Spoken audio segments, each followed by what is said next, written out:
Hello, everyone. My name is Roger Stark. We lost you, Betsy. No. Oh, and I'm Betsy Hill. Sorry Well, about that. I'm so involved in trying to watch what this is doing that I lost track for a moment. at least we know she's here. Now we just got to make sure she's present. First thing you have to understand about being able to use your cognitive skills is you have to be present. Well, let's Do welcome indeed. to our very first episode of Cognitive Conversations with BrainWare Learning. In this series, we will explore the fascinating world of cognitive development and delve into the latest research findings and the practical applications and some expert insights to the associated values of cognitive skills with one's well-being and overall being the best you can be. Oh, whether you're a parent or an educator or just interested in enhancing your own unique mind, we're so glad you're here and join us. And what we're going to talk about in this first episode are about cognitive skills as the foundation for learning. And we're going to look at the mental processes that really are the very core, the very basic components of the learning process. Yeah. As I talk to parents, as you know, I talk to parents is one of the most exciting part of my responsibilities. I get to take a few calls from parents here in the U.S. and around the world. Yesterday, I was just on a call with someone from Australia. So it's always fascinating. But what I find very interesting about all of these calls, people have just never really thought about cognitive skills and how that relates to learning and behaviors. They've never connected these skills to the learning struggles that their children are having for the most part, it's never occurred to them that they could dramatically change how their child learns. If they only knew more about how learning is easiest for the child. The thing I want to bring out here is that when you think about a child and you think about most parents, the first thing they do when they have a child that's struggling, they go to their teacher. If they don't get some satisfaction there, they may ask them meet some other people, maybe a counselor, maybe a principal, maybe it's a superintendent, but somewhere within the structure of their school setup to see if they can find the type of help and support they believe they need. And they're actually looking for advice as to what they should be able to provide them to help them be their child to be a better student. If that doesn't happen, then they typically run to a tutor. But that's no more than going to the classroom because a tutor does what a teacher does. They teach. So we'll talk about that a little more later. It's not really surprising that parents don't know because most educators, frankly, don't know, as you know, that aren't really familiar with cognitive skills either. And when I do uh, professional development with teachers and school administrators, they're always really eager to understand these concepts and tell me that they wish they had known more about this because they just never had an opportunity to study it. Yeah. Well, we're going to start today this cognitive conversation with some simple basics by first defining cognitive skills. Then we'll talk a little bit about the different types of cognitive skills that play an essential role in the development of one's ability to be the best learner they can be. And then we're going to talk a little bit about how cognitive skills relate to reading and math and other subject matters. And we're calling this Cognitive Conversations for a reason. We want to hear your questions and ideas as we share our perspectives and knowledge. So please, if you're watching this, or even afterwards, if you're watching the recording, add your questions and comments to the thread.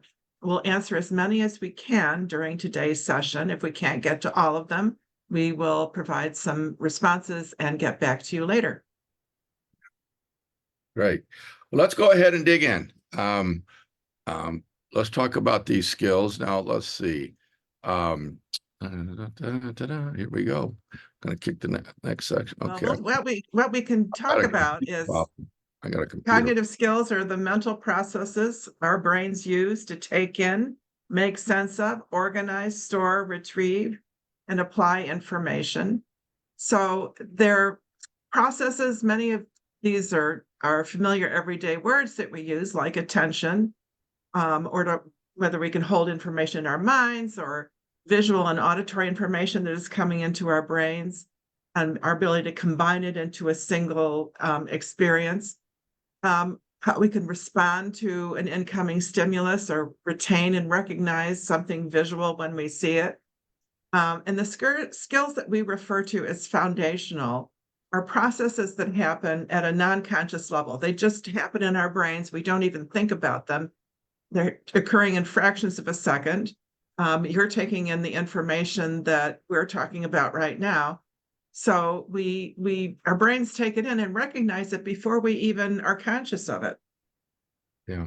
Okay. Good point. So let's talk for a moment about some of the different categories of skills. I mean, when I hear parents talk about their children's attention skills, obviously that's a big one. They're usually talking about their ability to sustain their attention or to stay on task. Now, that, of course, is a lot more challenging for some kids than other, and it's a far more complex problem than just thinking about attention. There's a lot of things that drive good attention. So true. But there are other types of attention, like selective attention, which is the ability to choose which aspects of what we see and hear to focus on, while we screen out other aspects that may not be relevant to what we're seeking to do.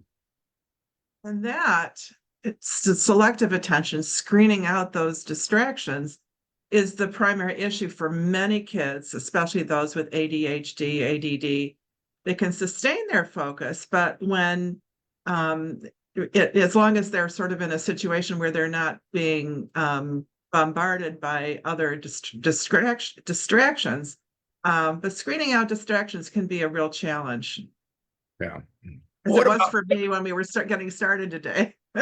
about what about the divided attention and flexible attention? Can you Oh, spend those a are minute on that? interesting too, because yeah, divided attention it has a lot in common with multitasking, but multitasking is largely a myth. We actually can't do it. As humans, we have a very limited ability to do more than one thing at a time. And if we do, then everything except for one thing really has to be happening at a non-conscious level. So we can do what we might call fast tasking, which is moving back and forth between a couple of activities really quickly. Um, so whenever I think of that, I always love to give examples, as you know, and I think of cooking dinner while I was keeping an eye on my kids when they were very young. And as any parent knows, that can be a challenge, and you may not do either of them perfectly, but sometimes we have no choice. And so you have to go back and forth so that you don't burn dinner and so that the kids don't burn the house down.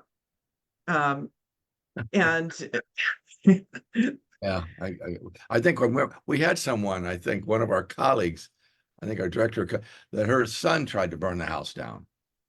really, I didn't know that.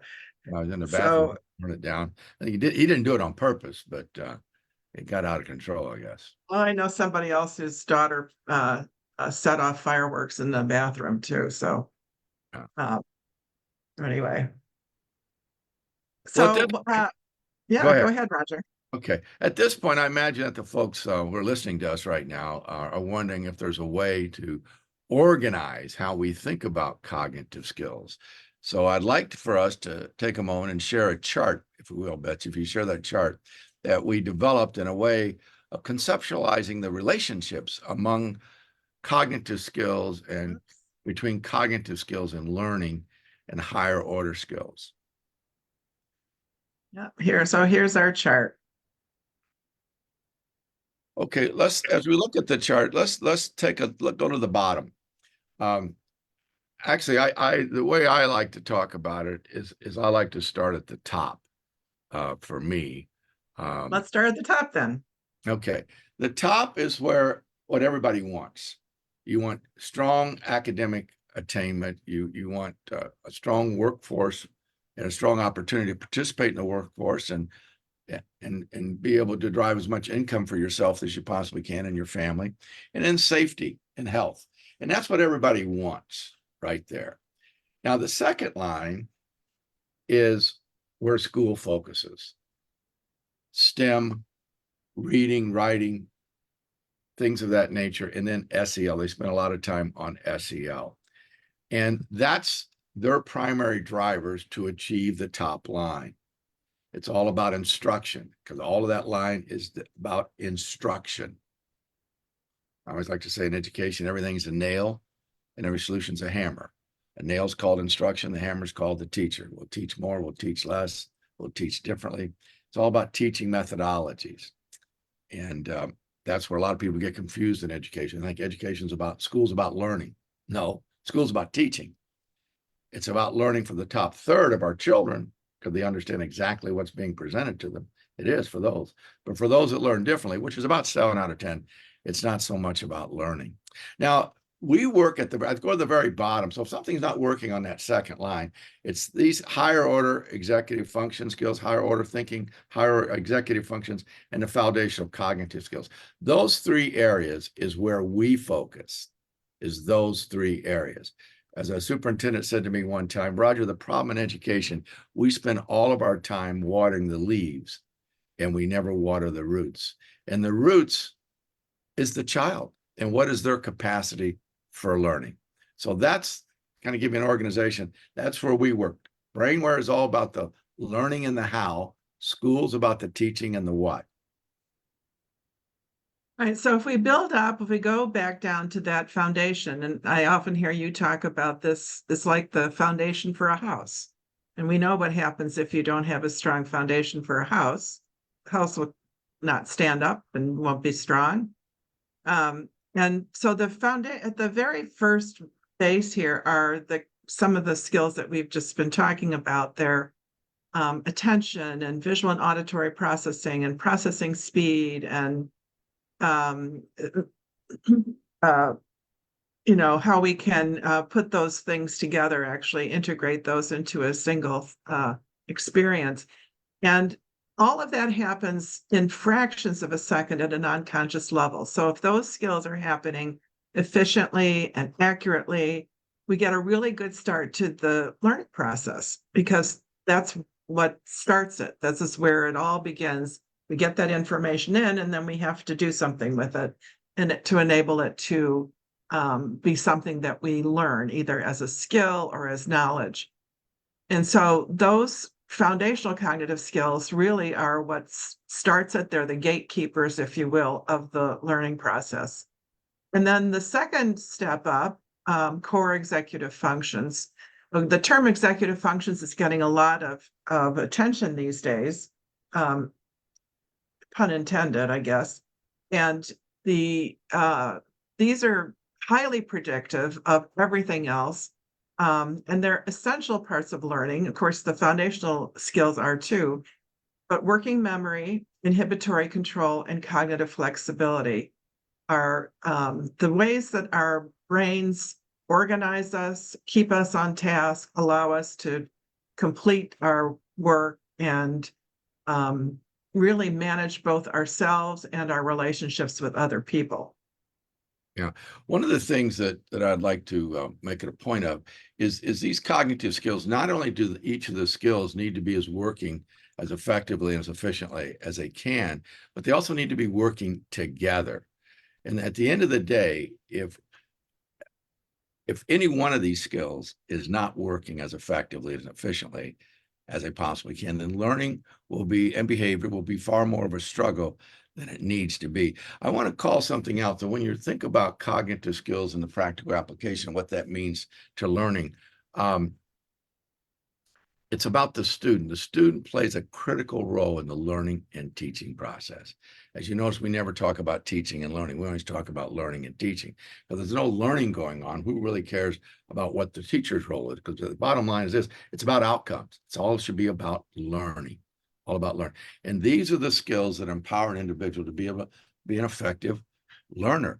What you can expect if you work with something like this, it's got to be highly comprehensive, highly integrated in its architecture. That's very, very important for sustainability and transfer. A lot of people work on skills like a leaf on a tree, and they think that's what you got to do. No, you got the leaves on the tree, but you got those roots, and it's that comprehensive, integrated architecture that we use to build cognitive infrastructure that makes us so powerfully unique and effective. So you want to look at things that are comprehensive and integrated in their structure, and they're supported by published peer-reviewed research and field studies.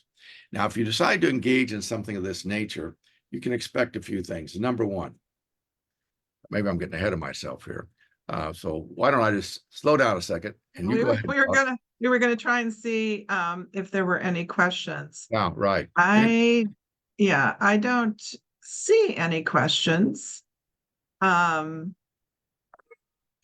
but please, if you have them, type them into the comment section and we'll be happy to respond to them. We do want this to be a conversation and dialogue, so um, I don't see any right now, but Roger, there's a question that we get all the time, and I think you were actually starting to go down that path, which is, can cognitive skills be improved? Yeah, it's important. Not only can they be improved, I mean, we believe that the most underutilized asset in the learning and teaching process is the student. Yes, we are all human beings, therefore we're born to learn. There's no question about that. But our capacity for learning with each of us, it can be a little different because our capacity is shaped by our environment, our genetics, and our life experiences. But the great news is, historically, everybody thought that that's what defined you. Most educators think they see a child, they got a head, they got a couple of hands, we're good to go. Coming across the street, all I got to do is take my information and my knowledge, and they got a lot of knowledge, and shove it in their head. My question is, how's that working for us? With 7 out of 10 of our children learning differently, and only about a third of our children performing at grade level proficiently, it's just economically unsustainable. I used to say that developing a child's capacity for learning is a civil rights issue of today. And I still believe it is a civil rights issue of today. But now I believe it's reached a different level. Now it's become a national security threat. We cannot economically sustain this economy with a third of our children performing proficiently at grade level. We will collapse from within. What And can the you expect? wonderful thing is that we can actually, we know because of the science that's telling us about concepts like neuroplasticity, which means that our brains can change constantly, that we can change these skills and improve them at virtually any age. Of course, it's much easier when we're younger, but at any age, neuroplasticity persists throughout life. I guess the big message is those things, as we talked about, may shape you, but they don't have to define you. Each of us are the CEO of You Inc. And if we want different, we can have different, but you got to do differently. Now, if you travel down this path, just kind of help manage your expectations because cognitive skills are curriculum agnostic. What you can expect is you're going to have a child that's going to be far easier for them to learn. That's number one. Number two, it's going to be far easier for people to teach them. Number three, you're going to have an elevated self-esteem and self-confidence because of their ability to learn easier. Their confidence is going to rise accordingly. And then lastly, the stress and anxiety of that child is going to lower dramatically. And anybody that has a child in their home that stresses out a little bit about learning and has a little bit of anxiety, that permeates throughout the home. So if you can lower the stress and anxiety for that child, as a byproduct of that, you're going to see the stress and anxiety lowered in your home as well. In fact, there's a really burgeoning body of research that looks at the impact of cognitive skills training, especially cognitive skills training using computerized techniques. And some programs focus just on things like working memory, but others have looked at a variety of skills as we do. Not only can we improve those skills with the right kind of cognitive training, and we're going to talk more about that in another episode, but these improvements can actually translate into real life. So it's not just some theoretical thing, but it's, everyday situations, whether it's academics, whether it's behavior, whether it's any of those kinds of things. Okay. Let's see. So this is what we want to do now. We promised to do some practical tips and strategies, and this is sort of a highlight in the part where we can get really roll our hands up and hopefully give our viewers something that they can use right now. So Roger, I know that you all have something that you always recommend to parents who are just learning about cognitive skills. So spill the beans. Well, it's not really spilling any beans because this resource is available on our website to the world. But I want to highlight it because it's so powerful. When we talk about cognitive skills and give examples, that is very meaningful to parents. Um, and this comprehensiveness, there's based on what we operate in 73 countries in all 50 states. I'm not aware of any program that is more comprehensive than us. But there's one thing that brings it home more than anything else, and that is this list of cognitive skills with definitions.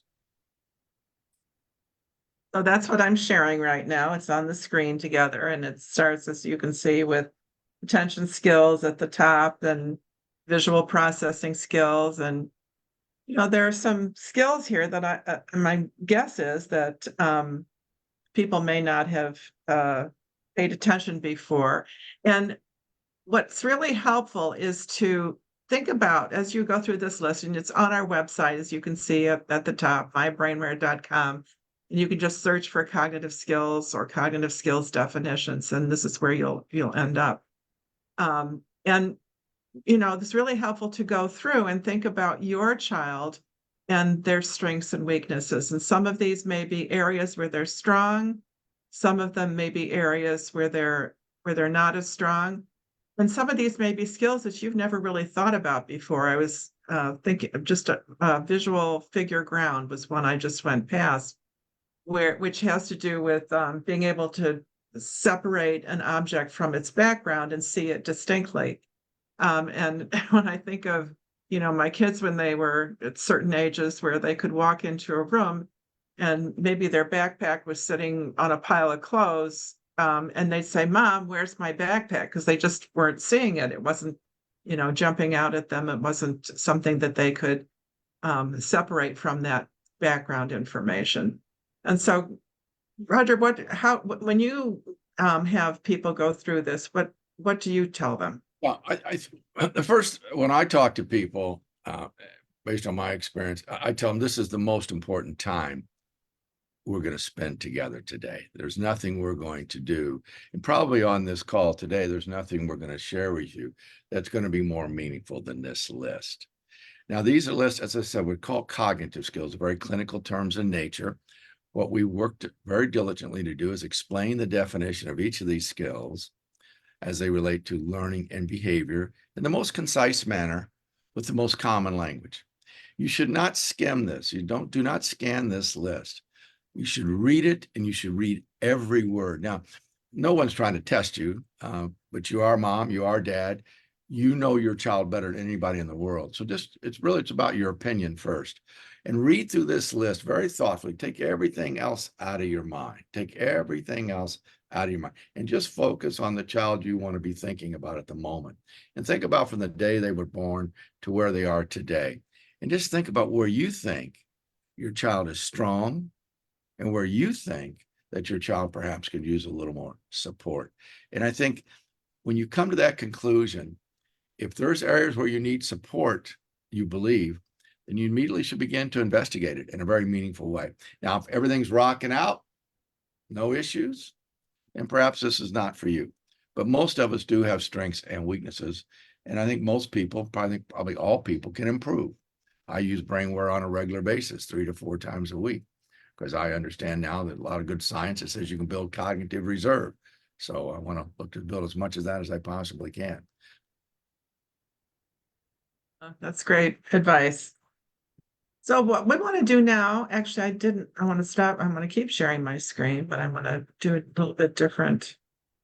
Part of it, I can figure that out. We want to talk a little bit about how these skills relate to reading and math. And so this is that's the pyramid chart that we were looking at.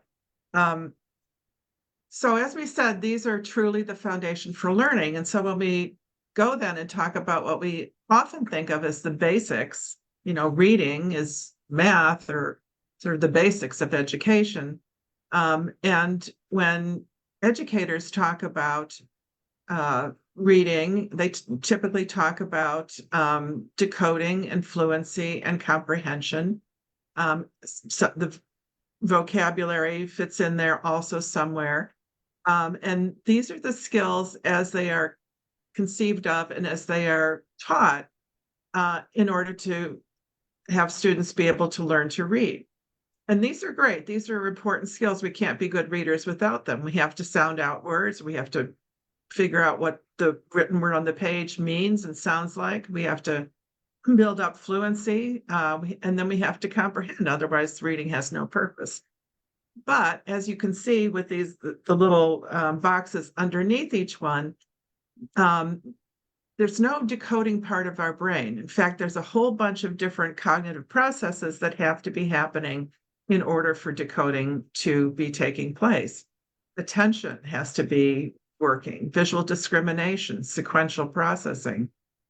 For fluency, things like visual span or how much information we can take in at a glance, processing speed, flexible attention. And comprehension, of course, is where rubber really meets the road, which is um, you know, making sense of what we're reading so that we understand and can learn it and retrieve that information and use it to become smarter and more educated and more knowledgeable.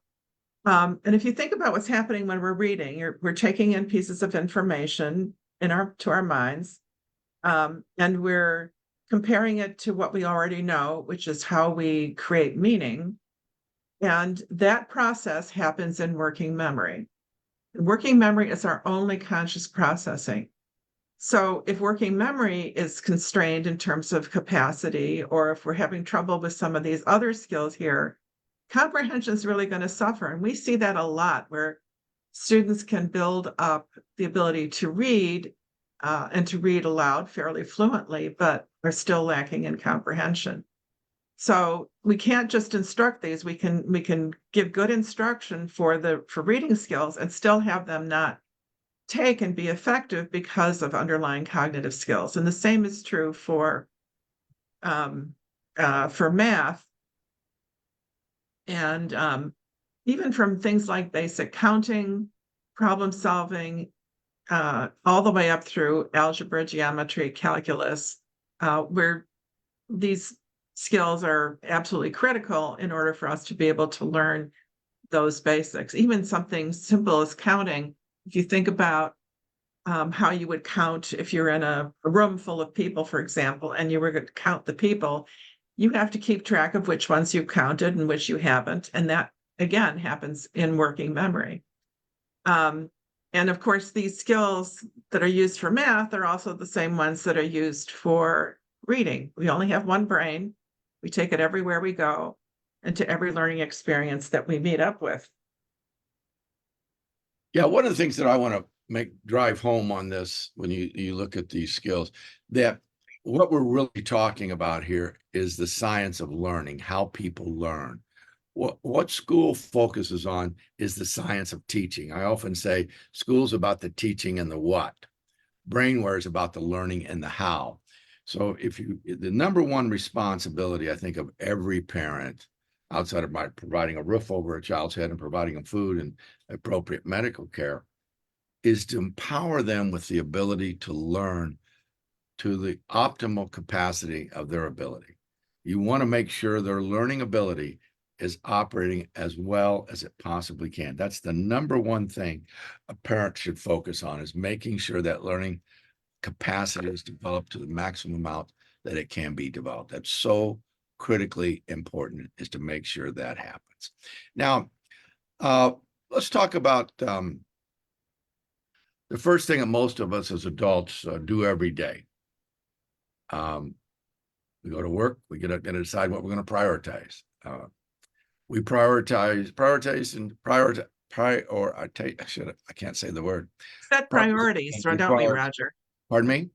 We set priorities. Yeah, that's the bottom line. Requires the ability to see patterns. It's very important, patterns, to engage in sequential processing and planning, to make decisions and to visualize outcomes. And then most likely we need to communicate those priorities to our teams. How well and how quickly we can get those priorities in place is all about how well we assimilate, process, and comprehend information as effectively and as efficiently as we possibly can. And that's all about your cognitive skills. Yeah, so we've been talking a lot about kids, but it's what allows us to do everything we do every day. And it's critical in the workplace and in every field of endeavor, really managing our time, being flexible. Executive functions are just as important, in fact, maybe more important at work than they are in school.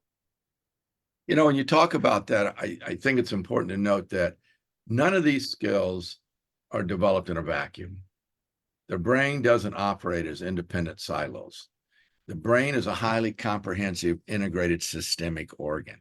And if you're going to have any substantial physiological change in the brain in a relatively short period of time with demonstrated sustainability and transfer, you must work the brain the way the brain is built to work. That's why this comprehensive integrated architecture that we use to build cognitive infrastructure is so powerfully effective when it comes to sustainability. Sustainability is the key to all this, and being able to transfer into everyday life. That's what's so critical in allowing the child to be the best they can be. So if you'd like to learn more, tell us what you think. If you'd like to learn more, and make sure to follow BrainWare Learning page. You can go there. Our website, mybrainware.com. And one of the things I want to bring to your attention, Betsy was talking about math and cognitive skills in math and cognitive skills in reading. But at the very top of our site, you'll see a magnifying glass. If you click on that there's going to be a little window that says search, and it works like Google. So I said, well, how does it relate to anxiety and stress? So you can type in cognitive skills, anxiety and stress, and you'll get lots and lots of vetted information that helps you better understand how cognitive skills relate to stress and anxiety. You can do that with anything, math, reading, executive functions, cognitive skills with executive functions, behavior. You can just type in whatever you want to see what's connected and how that relates, and you'll find an enormous amount of information. And by the way, all that information is free. You should really, if you want to understand how to best work with your child to be the best they can be, you should spend some time in that knowledge center, and everything there is free. It's just to help you, inform you to be better and being able to understand how your child learns most effectively, so you can do the best thing you can for them and their ability to learn. A couple of other resources I want to mention too. One is Roger and I published a book this year called Your Child Learns Differently, Now What? And it's available on online booksellers and is getting just wonderful reviews. It's very gratifying to see this, and it's an urge and a desire and a commitment to share this kind of information that brought us to write the book. And then we'll post a link to more information in the discussion thread for this post. And also, we've just launched a new course for parents called Unlocking Your Child's Learning Potential, and it's full of resources. We have monthly parent meetings. We delve into questions that are very practical and specific about your child and how they learn best. And that course is available right now for just $19.95 a month. So we'll also post some information on that. And if you're looking for resources to help your child learn better, that's something you might want to look at as well. I'd like to add to that a couple of areas. I mean, you think about this, and everything we do in life, there's training. All of you that are listening today, you probably had more than one job with different firms. And the first thing they do when you take a new position, they probably hired you because of your skills and your talent, and they know that you can really add some real value to the team. But no matter where you go, they have to teach you how that organization works. There's always a little bit of training. Wherever you go, they help train you so you can be effective at what you do. One of the few places we never do any training, there's a couple of places. One is we never train a child to be able to learn to the best of their ability. And I always say, God didn't make any junk. Inside every little child, there's some special kind of person trying to figure out how to step into their best selves. Because what children really want to do at the end of the day, they want to please their parents. And so it's so very, very important that you never get that training, that you provide that training. It's interesting because it's probably the most critical thing in their life is learning how to learn effectively. That's really going to drive their outcome, whether they're going to have a life of choice and opportunity or a life of chance and despair. And unfortunately or fortunately, the cavalry's not coming for a parent. The schools don't focus in this area. As a matter of fact, they spend less than 5% of their resources on it. And it drives over 50% of your outcome. Whatever you're looking to accomplish, your cognitive profile or your learning profile, one and the same, drives over 50% of your desired outcome. And yet schools spend less than 5% on it. So the cavalry's not coming for you. If you decide that you want to help your child have the best opportunity to be the best they can be, you're on your own. You're going to have to do that. And so then you say, okay, great. But then where's the next thing? There's usually not, most people don't have a PhD in parenting. How do I go about doing that? How do I stay on top of that? And that's what's so valuable about this course that we've developed for $19.95 a month. It's going to empower you to be a much better parent for your child and understanding how they learn and how you can service their best needs to optimize their capacity to have the best engagement with their learning journey. It's so important, and be able to get this material to people. You know, years ago, people didn't have that. I mean, people have children, most of it's trial and error. And when they have a child, they're automatically on the look. Okay, what child did I admire growing up? What parent did I admire? And you're just trying to be the best you can be for your child to have the best opportunity they can have. And you don't get a lot of guidance. People are really quick on telling you what's wrong or where the challenge. They don't necessarily know where the challenge is, but they're willing to tell you what the outcome and why a child is not doing this or not doing that. But so you say, okay, help me, direct me. Well, they got no ideas. Well, And that's why we're here and doing what we do, and we really hope that people will bring us questions or comments.